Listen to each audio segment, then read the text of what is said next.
accepting our invitation for today. But before we start, last week we had a recent typhoon. How are you? Did you, your house is devastated by the typhoon or is it okay naman po? Well, actually, yung bahay naman namin, even though located siya sa lower Bikutan where makikita yung C6 area, hindi naman kami binaha kasi mataas naman yung flooring. It's just that, syempre, you have naman na isipin yung mga ibang kabarangay at ibang mga kababayan natin na nasa landan na apektuhan. And that's why we have to keep praying for them. Yes. And also, if you have the opportunity to help others learn more, especially in your barangay, you can do it naman. Ayan. So, let's dive on into our topic. So, first question, sir. Dingdong, you have graduated with a degree in electrical engineering, but you have, what do you call this, interest in the politics. So, how did you discover that passion, and can you share how you were able to do it? So siguro yung degree or yung license as an engineer, it's more of academically. But yung heart to serve the people, it started way back pa nung parang high school, I think.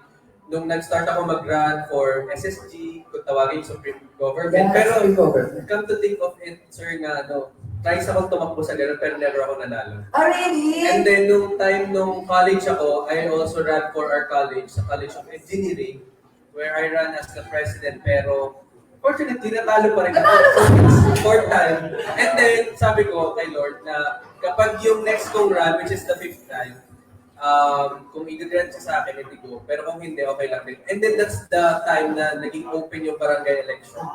And sabi nga nila, yung maybe your capabilities ko is not applicable for school, it's applicable for a bigger position. Yes, that's very good, no? So, we're just not talking about here the school, but the community or the barangay you belong to na. So, how's your being an SK chairman, sir, in your barangay? Being SK chairman nung time ko, na-extend pa kasi kami because of the pandemic and because of the extension made by the national government. So nung time na yon, yung term ko, nag-succeed siya for 5 years and 6 months. Almost 6 years. And I think that's also one of the longest term na naibigay for the barangay position.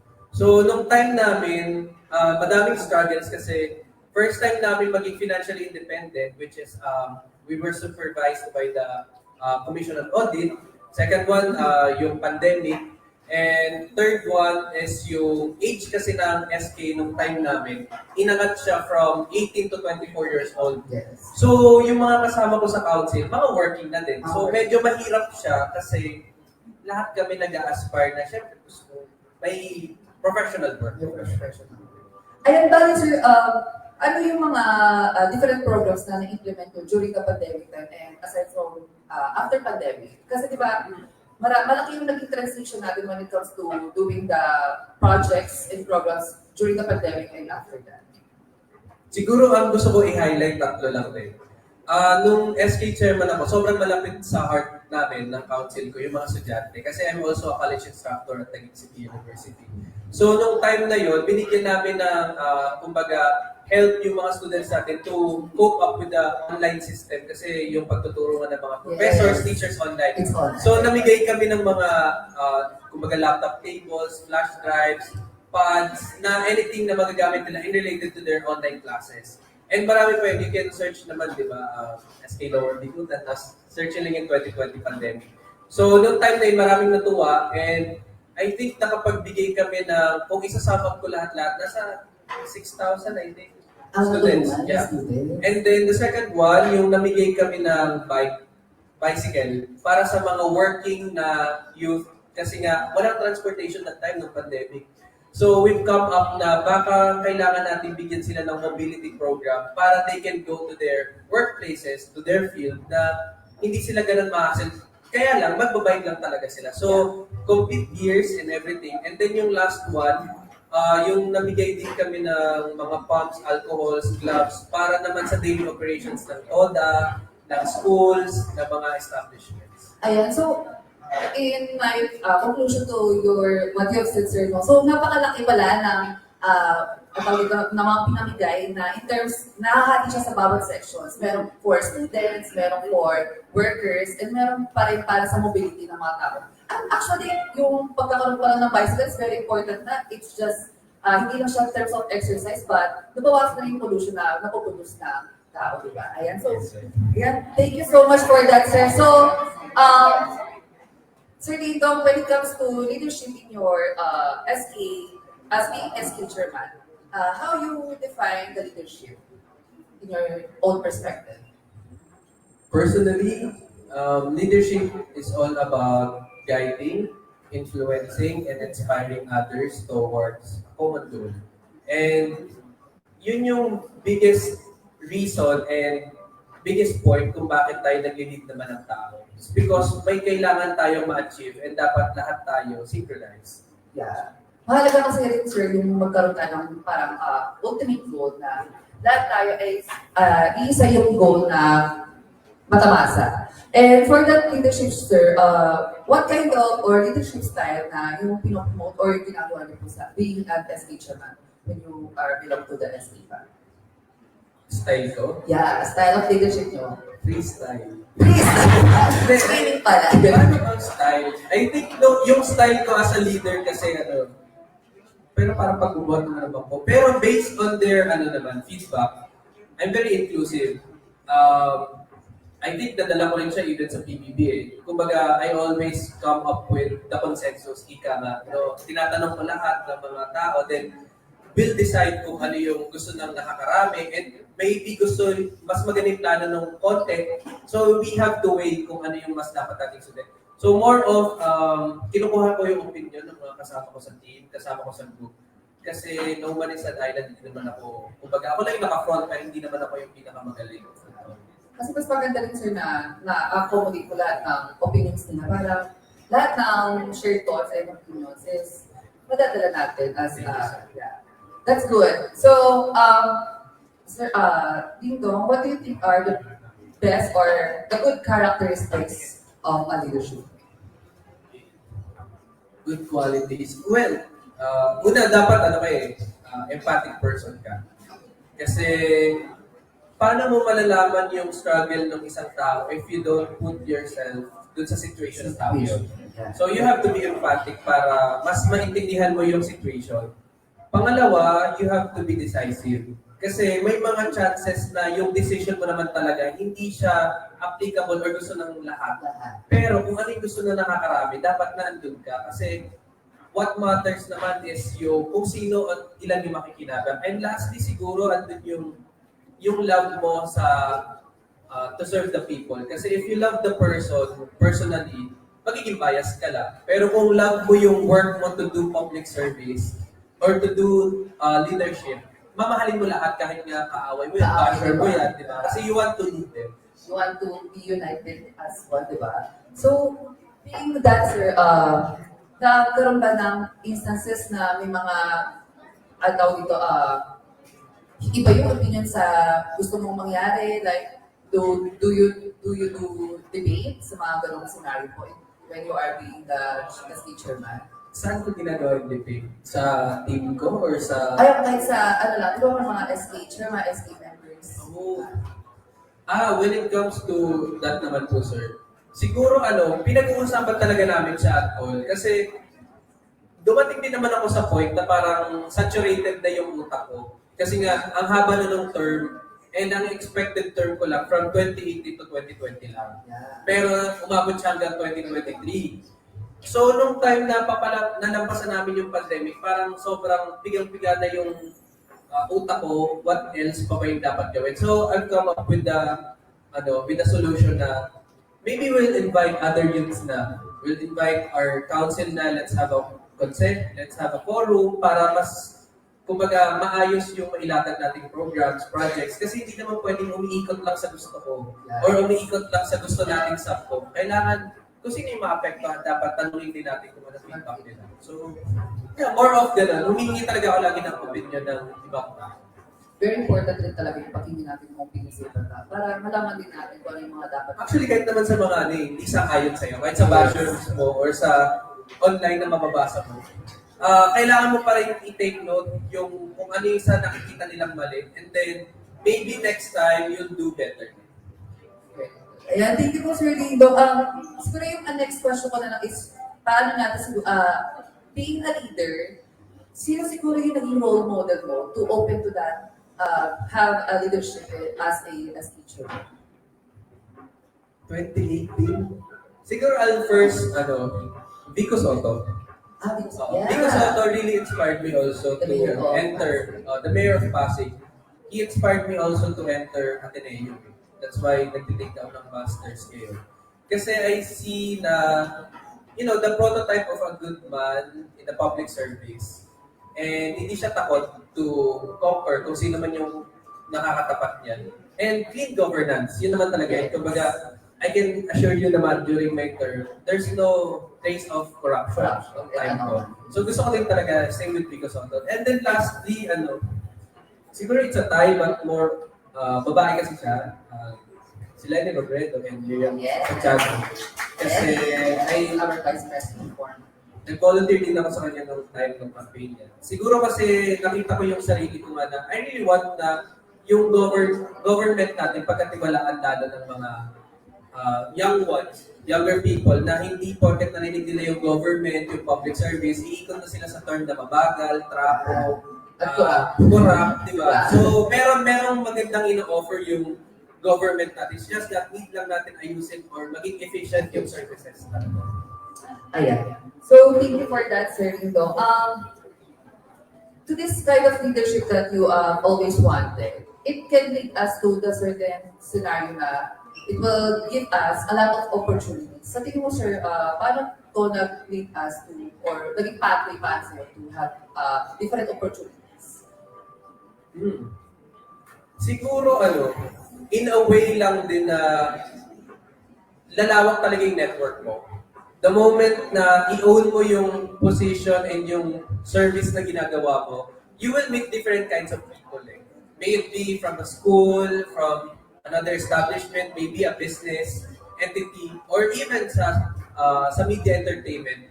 The moment na makapture mo kasi yung attention din nila, it can create a good network to them. And also, ikaw yung magbe-benefit nun. So, nasa sa'yo kung gusto mo rin naman palawakin yung network mo or you just want to stay in your lane. But for my time, nung time ko kasi parang very exploring ako eh. Kumbaga, hindi pwede na, SD chairman ka, dapat ito lang. Kumbaga, di ba, maraming pwedeng possibilities. You just have to open your door lang. And when we're talking about possibilities of having or being in a leadership position, ano yung mga nabawat sa'yo, sir, na mga opportunities na nasabi mo, mga networks? Siguro nung nung time ng 2018, before I ran, there's, a movie dapat magka-work kami ni Joshua Garcia. But that time, nung sila pa ni Julia, nabigay sa akin yung offer to enter politics, public service. So I grabbed. Kaya lang nung time na nandun ako, parang they see it na in-offer sa akin to go back. Kaya lang parang, sige, baka for now I'll defer muna. Kasi hindi ko pa sure kung dito papunta yung path ko. But, a bonus lang din, nung time na yon, yung mayor kasi na close namin. Nung mayor that time, siya, from ABS. So it also opened doors for us na ma-expose or makakilala ng iba't ibang, people in the industry. And at the same time, kagaya nung nabanggit ko, yung pag-enroll ko sa Ateneo, it opened doors again for another connections in public service din. Kasi meron ako mga classmates na congressman, councilor, assistant secretary. So, nakakadagdag confidence siya na, okay, I still have room for improvement and I still have a lot to learn. But sir, you said that you're taking masters. Is this related to public admin or? Yes. I'm taking master in public management. Same with Vico Soto. Same with Vico Soto. So, doon pala parang talaga very idol mo na siya when it comes to public service. Ayan. So, thank you, sir. Siguro yung my next question is to, are opportunities still possible to the people who are not yet leaders but have a desire to be one? Like for our students here in APEC, there are many leaders here but they don't have the right opportunity that comes to them to be a leader. Siguro yung pinaka gusto ko lang din iwan. Ano, leadership is a skill. Okay? Walang pinanganak na leader kaagad siya. It can be, pwede mo siya matutunan along the way. Pwede mo siya matutunan through even household. Di ba? Kung napapasunod mo yung kapatid mo in a simple persuasion, baka may leadership ka nga talaga. Or napapasunod mo yung barkada mo na, tara magkanton tayo. Or kaya kakain tayo sa labas, susunod din kagad sila. So yung mga moments na yun, para siyang nagbibigay sa'yo ng initial authority na napapasunod mo sila. And then you just have to maybe take a bigger perspective lang din. Na baka pwede mo siya ma-apply into another Context. Yeah. Like for the school, School, barangay, diba, local government. It all starts with a simple thought lang naman. So, to the students that are listening right now, sir, what can you share about naman sa, or can you give them words of inspiration kung ano nga ba yung mga pwede pa nilang gawin to open doors for them to be a leader someday? Una-una, you have to ask yourself if you want to be a leader or you want to lead someday. Kasi mahirap din naman ipilit sa mga tao. May mga tao kasi naniniwala ko, same with sa showbiz, no? Hindi naman lahat nag-aspire to become the lead role. Yeah. May mga tao gusto rin talaga maging supporting. So you just have to ask yourself first if gusto mo bang mag-lead or gusto mo lang tumulong din sa mag-lead sa inyo. Kasi kung pipilit natin na lahat tayo mag-lead, who will be our followers? Yeah. Who will be someone na mag-follow ng rules, di ba, na pag-uusapan natin. So, pag natanong mo na yung sarili mo and alam mo na sa sarili mo na gusto mong mag-lead something, then you have to, pag-aralan yun. Same with sa isang subject, di ba? Hindi mo naman matututunan yung basic algebra kung hindi mo siya aralin. Kung gusto mo lang din hindi makinig sa teacher mo. You just have to learn from it. Kasi may mga students din na hindi sila masyadong bilis sa sarili nila. Kaya naman nila, but they're thinking na baka hindi para sa akin to, baka sa kanila na lang. Pero there's a sense kasi minsan, sir, na kaya naman nila, they just need push mula sa ibang tao. Siguro sa ganung point of view, you just have to surround yourself with good people, good supporting system. Supporting system talaga rin. Parang one basic example is yung, siguro lahat naman kayo kilala si Catriona Gray, di ba? Yes. So si Catriona Gray, yung team niya, meron siyang sariling team. And yung team niya na yun, yung supporting system niya, that's why naging Miss Universe siya. Kumbaga, given na nasa kanya yung qualities, pero you just have to surround yourself with good people who will push you na gawin yung tama. Kasi kung kahit gano'n ka kagaling, kung napapalibutan ka ng mga, toxic people, it will drag you down And they will drag you down. So, make sure na yung nakapalibot sa inyo, they are good influence in your life. Ayan. Kaya mga students, APEC students, make sure that your friends or your support system are very good influence, especially when it comes to your academics and social, di ba? Social media. Bukas, APEC, as you should, di ba? Okay. So, for the next question, Dingdong, what is the best thing that has happened to your life because of the opportunities of your leadership? Ano yung pinaka-best for you? Pinaka-best? Pag-isip din ako. Ayun ba? Ay, hindi. Nakilala ko rin kasi si Patrick during my term. So, siya siguro yung best. So, kailangan mo na rin Siguro best thing happened to me, siguro yung legacy na naiwan ko lang din. Na whoever na susunod sa akin, make sure lang na yung pag-aalaga ko sa tao before, gawin mo lang kasi I will never dictate naman kung paano ko sila i-include sa mga programs, projects, for as long as yung pag-aalaga. Kasi nagpo-proceed ang isang barko kapag lahat tayo nag-work. Yes. Diba? Hindi pwedeng isang tao lang yun. Hindi pwedeng isang tao. So kailangan marunong tayo mag-alaga ng tao. Like, ako, one basic rule ko during my term, bawal magutom. So, yung pagkain, always ready, nagpapaluto ako, nagpapadeliver. Kasi kahit naman hindi mo bigyan ng enough money yung taong nakapalibot sa'yo, if they are happy, hindi sila gutom, they will work with you. And bonus na lang yun kung mag-input pa sila ng insights nila. Pero yung work and connection ninyo, mas magpo-proceed. additional lang, siguro, sir, do you do also feeding programs sa streets sa Pilipinas barangay? When you are the SK chairman? Ako hindi ako nag-feeding program. Hindi feeding program. Kasi for me, yung feeding program, you cannot call something a program if gagawin mo lang siya one day. So dapat may proper kang alignment of dates, timestamps. Kasi kung gagawin mo lang siya for publicity, it's not a program. Siguro sir, ano po yung yung kakaiba sa mga programs na naipakita nyo or na-introduce nyo sa inyong barangay? Kasi when I was in my previous years, also looking at the what do you call this, programs of our SK, lagi na pumapalipod siya sa what do you call this, basketball, volleyball, beauty contest, but yun na lang lagi, wala na bang iba? So, ano yung siguro sir na introduce yung bago sa paningin ng mga tao? When it comes to sports, tama naman talaga. You cannot spell basketball without SK. Tama naman. Pero siguro yung bago sa nung term ko, I introduce chess, darts, esports. And at the same time, yung mga, hindi ako humawak ng mga beauty pageants talaga. Kasi I see to it na yung fund na nagasasin namin, nagagasas ako ng 500,000 or almost 1,000,000 for one night. Parang hindi kaya ng konsensya. Yeah, So, doon na lang ako sa quantity of people. Is it worth it rin po ba yung paggastos ng ganun at a night? Or For me kasi na barangay level, no, despite of, parang ang naka-charge sa name ko is millions of funds, parang hindi ko pa rin kayang laanan siya ng ganun kalaki for one specific night. And siguro kung ako papiliin that time, kung meron nakalagay sa akin na 400,000, and then yung 400,000 nagasasin ko for one night ng isang pageant, di gasasin ko na lang na makabili ng mga pocket wifi or flash drive, so mas magagamit ng mga students, di ba? And for sure, mas matutuwa pa yung parents. Kasi hindi naman lahat parang they have the time and the confidence to watch or maybe join pageants.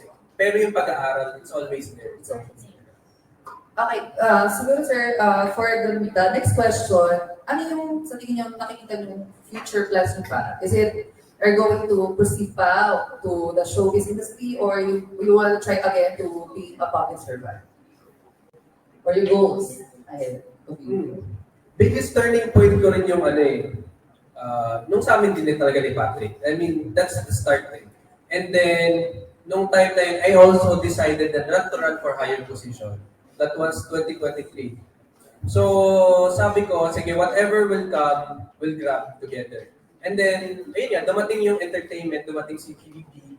And then, sabi ko, maybe it's time to grab the opportunity. Kasi noong 2018, parang hindi ko siya pinapansin despite na may nag-offer to join or maybe to audition for this or baka gusto mo mag-workshop na.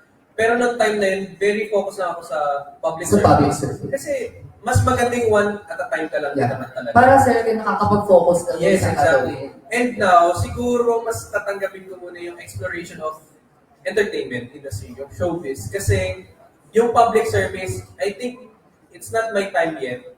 Baka kailangan ko rin munang matapos yung master's. One sem na lang naman. Malapit na. Congratulations. Pero yeah, in time siguro, in God's perfect time. Pero ito kasi binigay sa akin ngayon.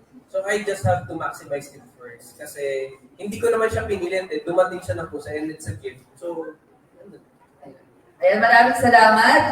So thank you, Sir Dingdong Bahan, for this wonderful talk. And now I'm opening the floor now for the questions of our APEC students and for the live stream. Any questions po so far?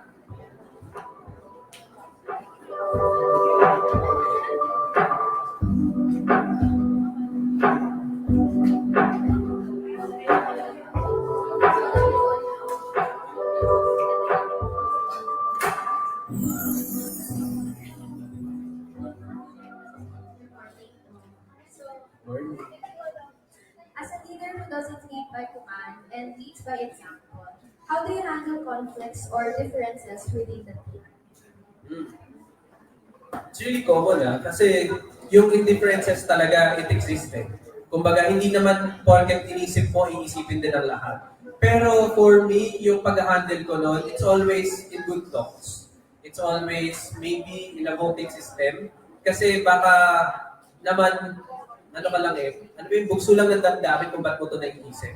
maybe kailangan lang ng enlightenment and clarity for that para mas synchronize kayo. Kasi mahirap din naman na uusad yung barko kung magkakaiba kayo ng opinion, di ba? Kung hindi nga kayo nagta-target ng one common goal. So for me, I'm handling it by means of good talks. Kasi wala namang, naniniwala ko na ang lahat nadadaan sa magandang usapan.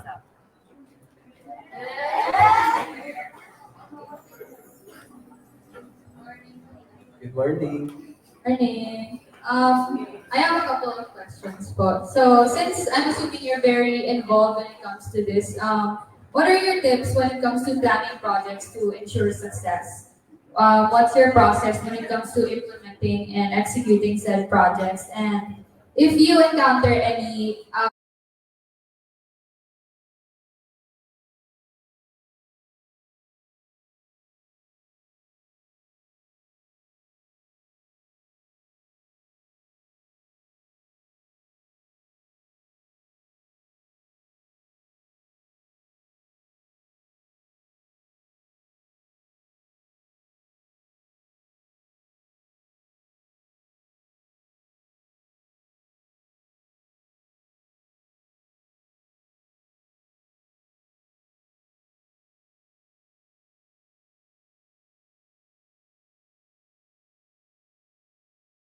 how do you overcome obstacles when So siya ipapadala ko just in case na merong mga meeting when it comes to implementing that.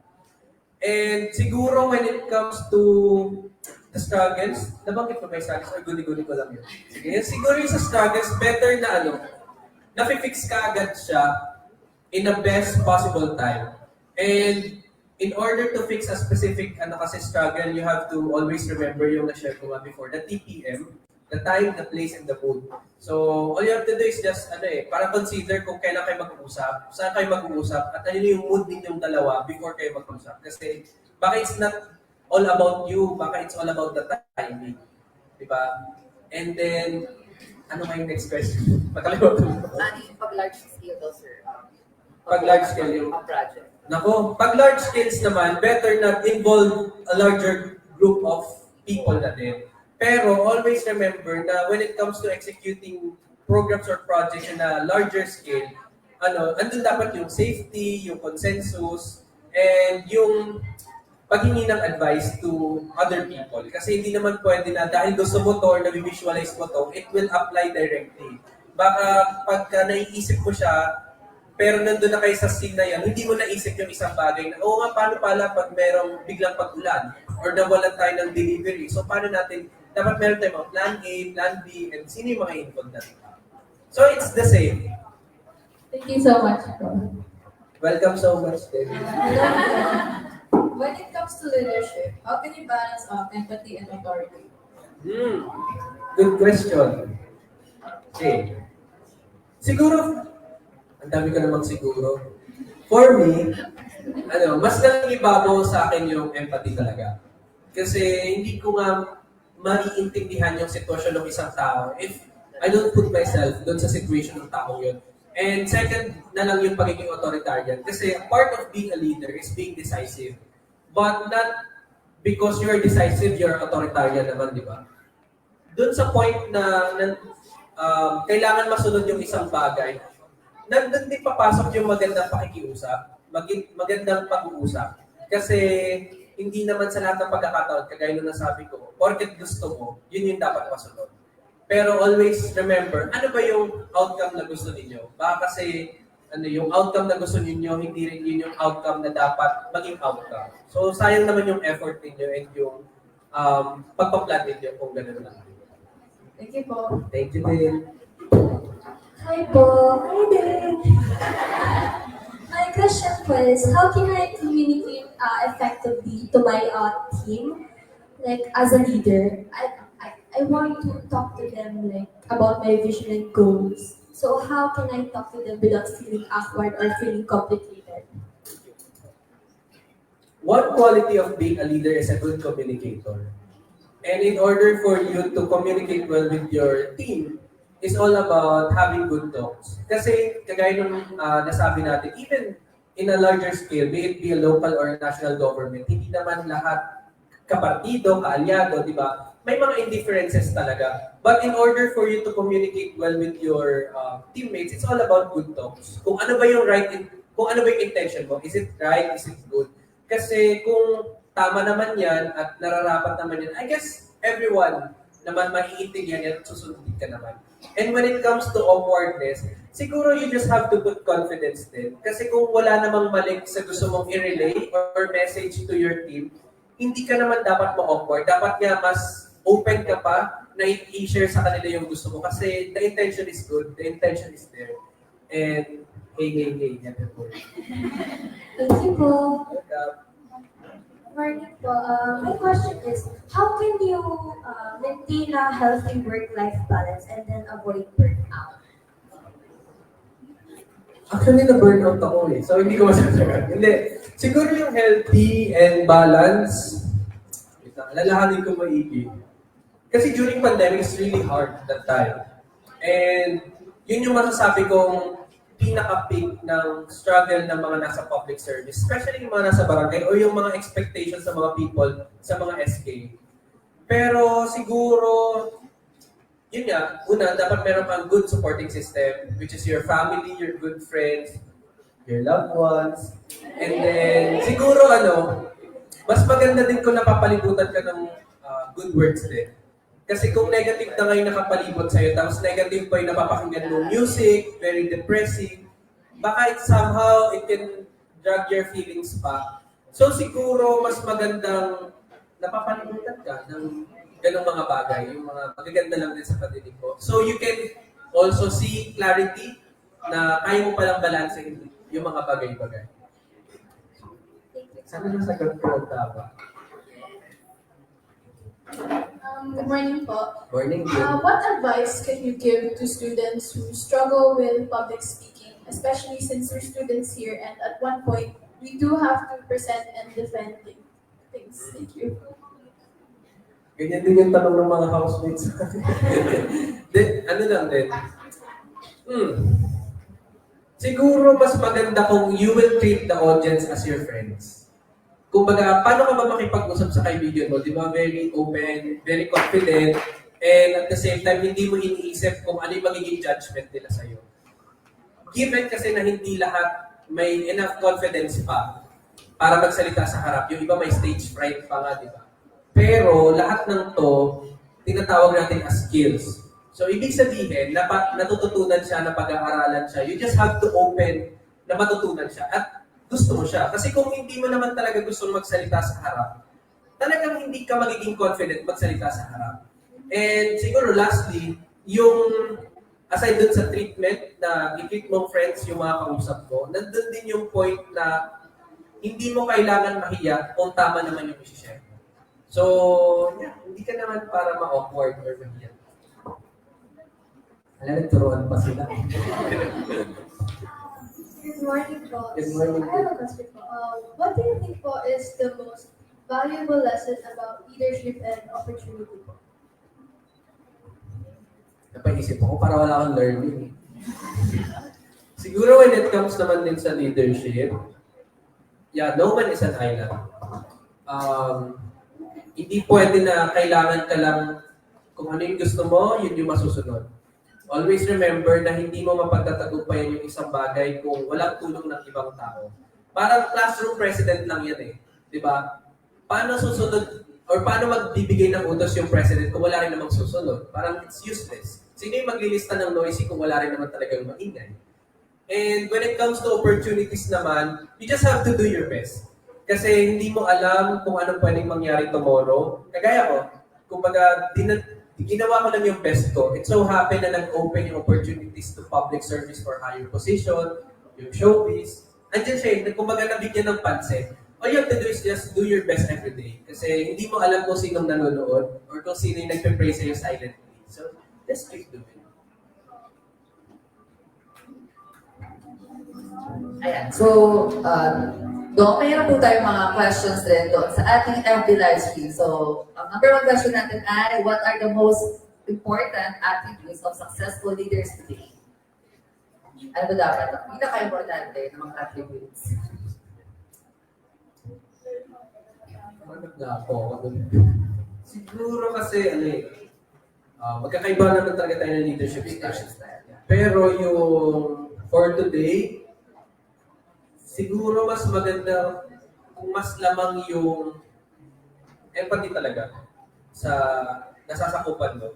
Kasi if you will do it lang on your own, you will be selfish. And once na naging selfish ka, tuloy-tuloy na yun, magiging biased ka, magiging corrupt ka. And ang kailangan natin kasi ngayon sa mga leaders natin yung qualities na nagpapakita sila even in the darkest days. Yes. Yung They always show presence, up, di ba? yeah, yung pagiging, yung show, nandun sila. Showtime. Hindi, nandun sila sa moment na yun. Yun yung kailangan natin ngayon. And yun yung hinahanap ng mga tao. Siguro sir, yung another attribute siguro ng pagiging isang magandang leader is you also ay good listener. Kasi importante rin na makikinig ka sa mga opinion ng ibang tao, especially to your constituents, kung ano ba yung mga dapat pang gawin or kung baga may nalimutan ka ba na dapat i-consider natin yung mga kanilang mga perspective. That's why ngayon default natin, di ba? Dalawa yung tenga natin, isa lang yung bibig natin. So you just have to be a good listener also in order for you to be a good leader. Ayan. So let's go on to our next question. What qualities are lacking among today's leaders? Babalik na naman po. Lacking? Siguro yung honesty. Oo. May yung public service, yung politics, yung pagiging leader, or even a small scale, even in a classroom, no? Kapag nilagay mo kasi siya sa utak mo, nakakabulag siya. Hindi mo nakikita yung nasa paligid mo. You can be harsh, you can be hard sa mga tao na kapaligid sa'yo. Siguro nawawala yung pagiging honest mo kung paano ka makitungo sa mga tao.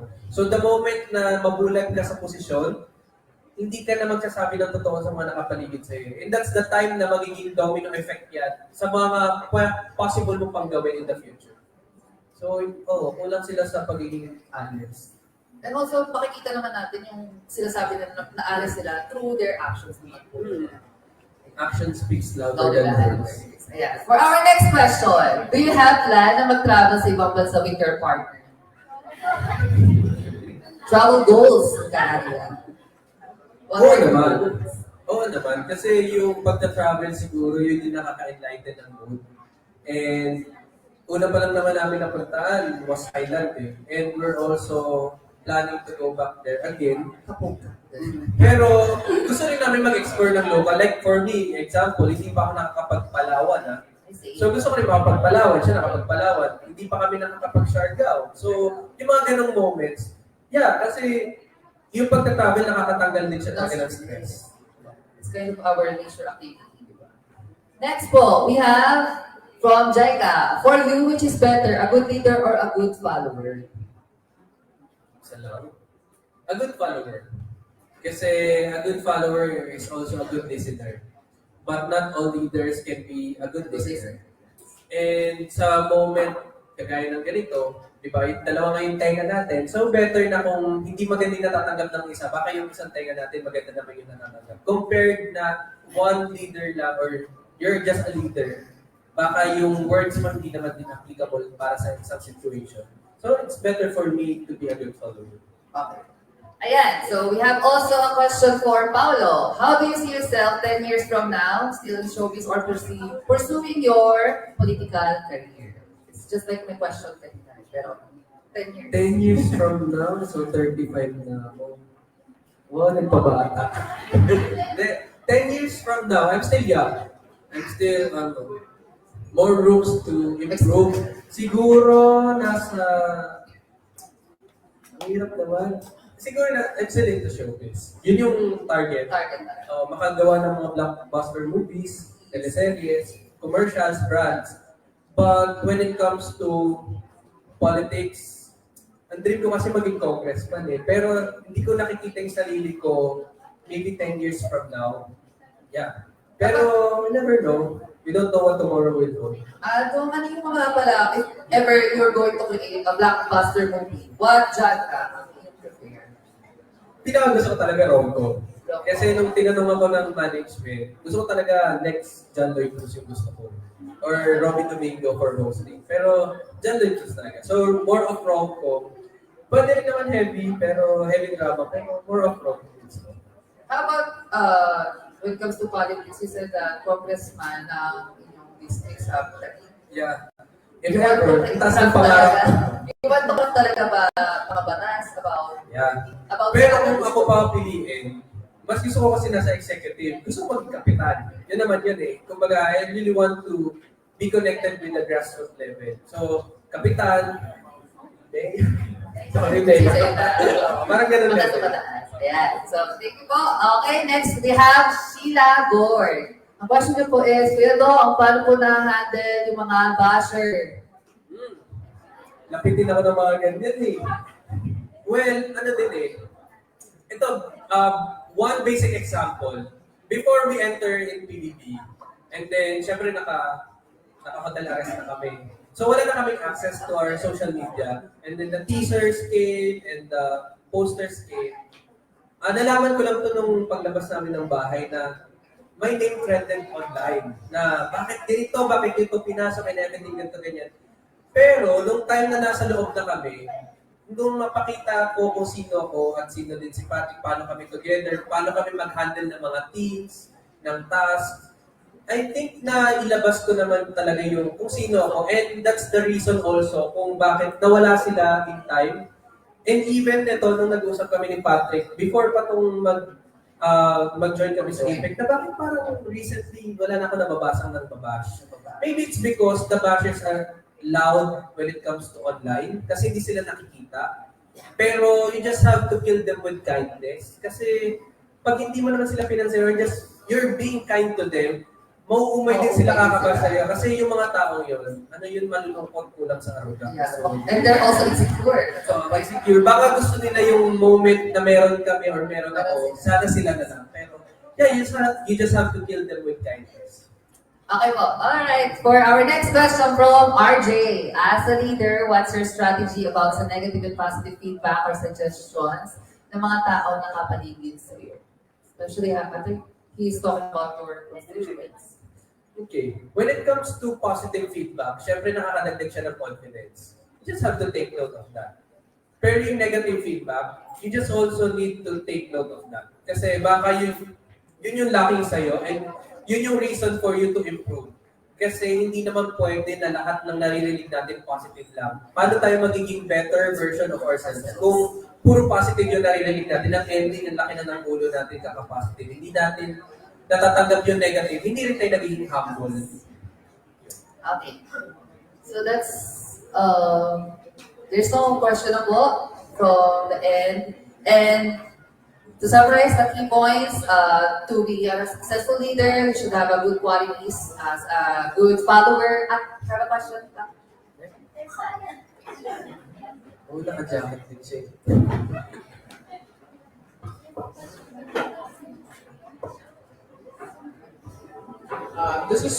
Good morning. This is more of a request than a question, especially for the students who knows they possess the potential as a leader and finds it difficult to implement. Can you give us a question that would leave us pondering and reflect about leadership? Oh, I just leave a question of what's your purpose? I think that's the question na dapat yung pinaponder kasi it will boils down to your intention eh. It will boils down to your purpose. So the moment na lagi mong tatanungin yung sarili mo kapag overwhelmed ka, kapag galit ka, kapag bad trip ka, or you're just leading people, lagi mong tatanungin yung sarili mo eh, ano bang purpose nito? Halimbawa, bubuo kayo ng may intramurals kayo, or may mga booth kayo, may it be a marriage booth, something, or kapag nasa barangay level kayo, magpapaliga kayo. Ano bang purpose nito? Yung purpose ba nito, sinong magiging? Sino bang magbe-benefit nito? Or ang purpose ba nito para lang bumango yung pangalan ko? Always remember that question kasi it applies to a general situation din eh. So always remember, what's your purpose? Hello, good morning po. Good morning din. I have two questions lang po. Yung una po is, what are the most effective strategies for leaders to build and maintain trust with their team members? Ano yung question ulit? Sorry, lumipad yung isip. What are the most effective strategies for leaders to build and maintain trust with their team members? Be open to them. That's the strategy I can share kasi ganun din ako sa mga members ko. If you're holding back, if you're holding so much, mararamdaman ng ibang tao yan nakapaligid sa'yo. And kapag may barrier or may wall, they will never trust you. So if you want to lead the people, if you want to communicate with them, also lower down your barriers, lower down your walls kasi that's the time that they can intervene, they can enter, they can approach your thoughts, they can also appreciate your thoughts also. So be open to other people. Okay, next one is, last ko na to, okay, sorry. What are the best practices for leaders to manage conflict with and difficult conversations within their team? Same yung kanina, good talks. It's always good talks. Kasi lahat ng problema na dadaan sa magandang usapan, kung ayaw niyang madaan sa magandang usapan, baka hindi siya yung gusto mong kausap o hindi dapat kayo mag-usap. Welcome and mabuhay. Okay, hello Sir Dong. Hello po. I'm Marian. Sorry, sir.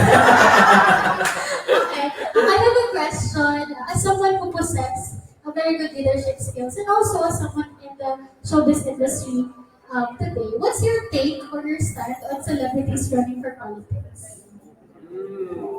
Ganda ng question, no? Kasi ang una ko na-receive na question from Star Magic, parang, this is really new, from politics to showbiz. Pero ang common na nangyayari ngayon, from showbiz to politics. Siguro i-quote ko na lang din si Miss Aiko, which is serving as a counselor in Quezon City, na equip yourself. Kasi yung public office, open yan sa kahit sinong magka-qualify, as long as you submit requirements. Pero always remember again, what's your purpose? And kung masasagot mo yung tanong mo, equip yourself. Parang you have to enroll maybe in by means of handling people, creating or making ordinances. Kasi hindi naman yan all about position Like I said, kapag ginawa mo siya for the sake of position, magiging selfish ka, magiging biased ka, and worse, magiging corrupt ka talaga. So kung alam mo yung proper learning, kumbaga, as a teacher, paano ka ba magtuturo ng algebra kung ang major mo naman in the first place is not math, di ba? Kailangan mong aralin para you can share it to the people, especially when it comes to your constituents. So yeah. Thank you. Good evening. Good evening. Ay, good morning pala. Good evening. I actually have a few questions po. Ilan? 14? Tatlo. Who is Dingdong? Who is Sir Dingdong without the title of the SK chairman? Oh. Okay. Si Dingdong, ano siya? Kinuha yung pangalan niya talaga, yung nickname niya kay Dingdong Dantes. He is a kuya sa dalawang babae. Meron siyang 5 aso, a loving son, and a partner.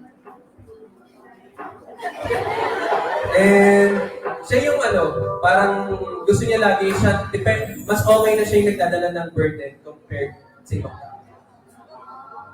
Oo. And the next one po is, what would you advise to your younger self? Gano'n ka bata yung younger self? 3 Uh, years old? 18 years old. Oh, 18. Legal age. Siguro, going back, kung makakausap ko yung 18 years old ko, kung ano man yung nagawa mo noon, it's really okay kasi hindi ka rin naman mapupunta sa situation mo ngayon kung meron kang babaguhin. You just have to give your best always. At the end of the day, wala namang nagbibilang kung ilang beses tayo nagpakatanga. Kumbaga, nandun tayo sa point kung sino yung titingin sa atin kapag successful tayo. So, yeah. The next one po is, who's your favorite housemate? As in kay Patrick? My most favorite housemate. So, isa lang. May magsiselos eh. Siguro favorite housemates ko na lang. Top 3, may magsiselos pa rin. 5 na lang. Hindi, una ko na talaga si Therese. Kasi si Therese yung una ko nakapalagay ng loob. Kasi nakikita ko sa kanya yung sarili ko talaga. As in, kung paano mag-isip, kung paano namin misinterpret ng ibang tao because of the features, of the strong personalities. I guess yun yung pinaka naging common ground namin. So para ako nakikipag-usap, alam ni Patrick yan, kapag hindi kami goods talaga ni Therese, para ako nakikipag-usap sa salamin. Yung bad trip siya, bad trip din ako, yung gano'n. Pero may soft spot, as long as ma-handle ng tamang tao. Second one, sino mo una kong babanggitin? Si Colette. Kasi Colette, same age siya with my youngest sister. And siya, sa kanya ko nakita yung humor na gusto ko. At the same time, very funny. Very funny siya kasama. And last, syempre si Fiang. Fiang is my baby girl na, di ba? Kasi aside sa nakikita ko rin yung ugali ko sa kanya, yung mga ganang klaseng tao kasi kailangan na ng proper guidance. And yung mga tao kagaya ni Fiang, ni Therese, si Colette, si Kai and si Rain, marunong kasi makinig. Kaya mas magandang turuan yung mga bata na marunong din makinig. Same with the teachers, di ba? Pag nakikinig yung estudyante natin, di ba parang nakakagana lalo magturo. Pero pag matigas yung ulo, parang, ano ba to? Saan ba to nagagaling?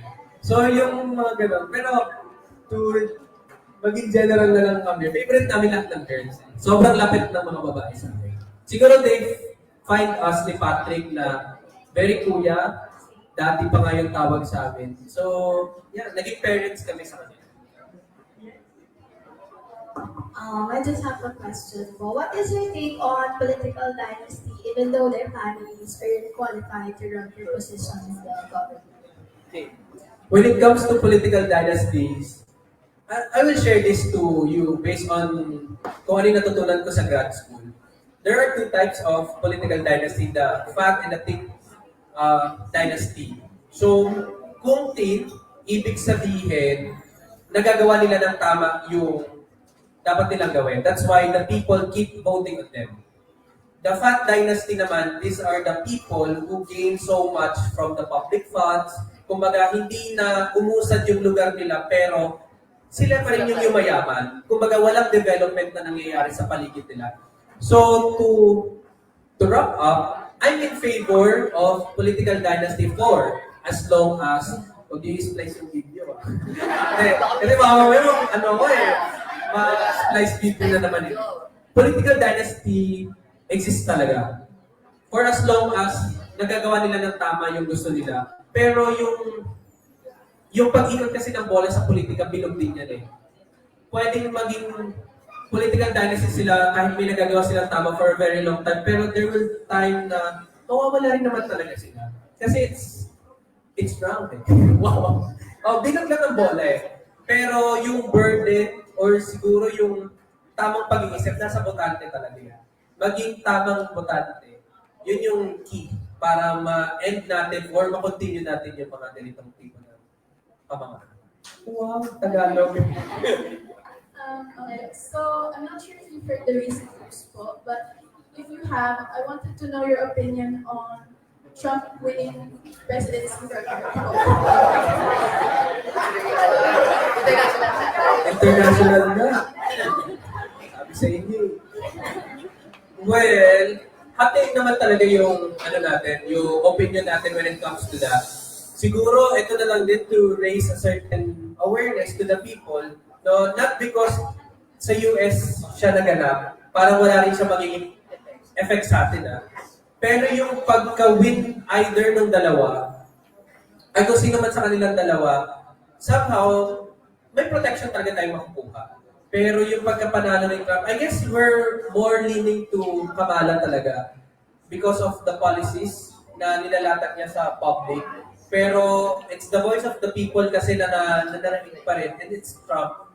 So, yeah, just do his best. yun naman yung pinaka-mapipray natin. Always pray for our leaders na lang din. Na touch their hearts. Kasi sana dumating yung time na kung mali na yung nagagawa nila, merong kumalabit na konsensya sa kanila.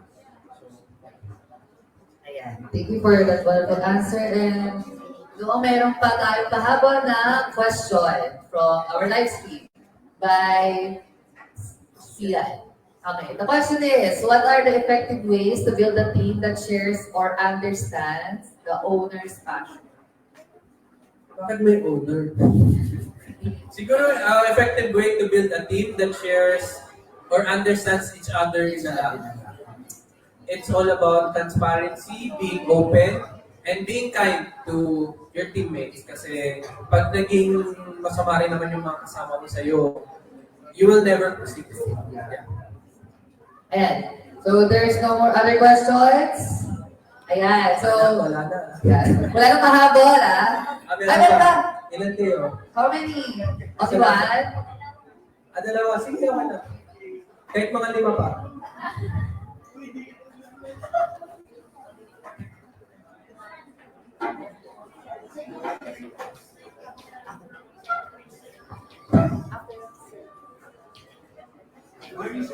Morning.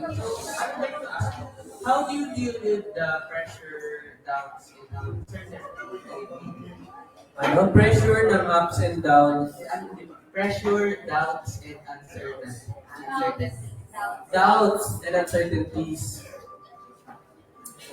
You just have to pray first. Kailangan mo ipag-pray yung mga bagay-bagay kasi hindi naman kagaya ng sinasabi ko paulit-ulit, hindi porket gusto mo mangyayari o dapat mangyari. So yung mga doubts, insecurities man yan, you just have to pray for it first and ask for an advice or guidance with the right people. Surround yourself with a good supporting system. Especially yung mga taong ang gusto lang naman sa'yo or ang intention sa'yo is to be maging maganda yung version mo. So, yeah. Always pray. Yun yung wag yung kakalimutan. Kahit pa wala kayong be a religion, mag-pray kayo sa next, sa puno. Basta mag-pray kayo. Yung bahala sa pray.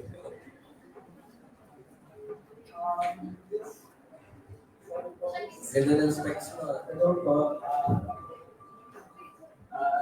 Shoutout po kay Vincent for the question po. But Shout out Vincent. may nababagay.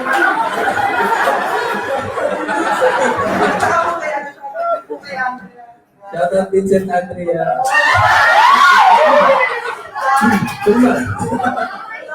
Opo, may nababagay ko na po ba sa JF yan? Kanina to si Ray tinanong naman pati kayo naman JF. Siguro pag-pray natin, whatever will come up. Kasi ang pinaka-common ground naming lahat, we're all friends. Kumbaga, we have a specific connection because nagkasama-sama kami sa bahay for a specific period of time. So, hindi talaga mawawala na merong mga certain developments, may it be our friendship, love things, it's there. Pero, yeah, pag-pray muna natin, especially if young is still 18 eh. So, bright future ahead para sa mga young ones, sa mga teens natin. And, yeah, you just have to pray also for them. Di ba pag pa naman tayo, pinag-pray natin yung idol natin?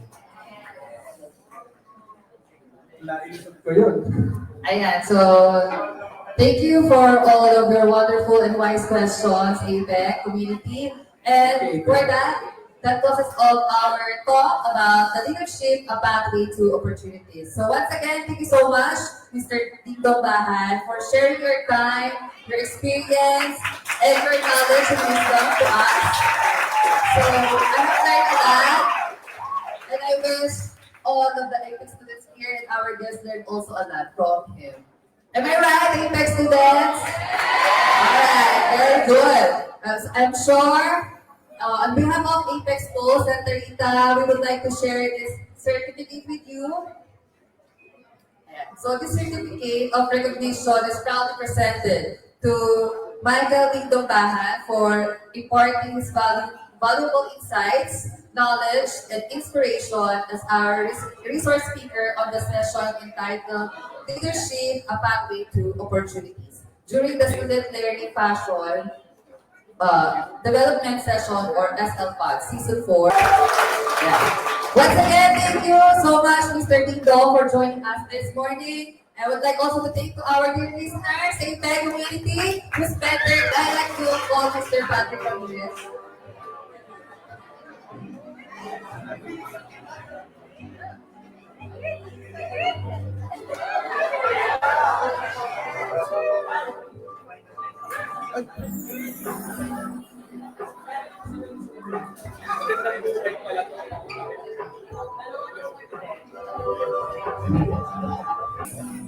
Okay. So before we end, Sir Dong, Sir Pat, any final message to your supporters here?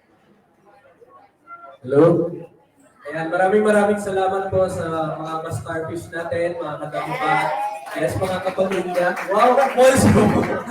maraming salamat for supporting us, Patrick. Journey namin during PBB and even now that nasa labas na kami ng bahay ni Kuya. I mean, there's more room pa sa amin to improve, pero mas marami pa kayong dapat abangan through our social medias. And yan, maraming will always be grounded. Yun yung promise namin sa inyo.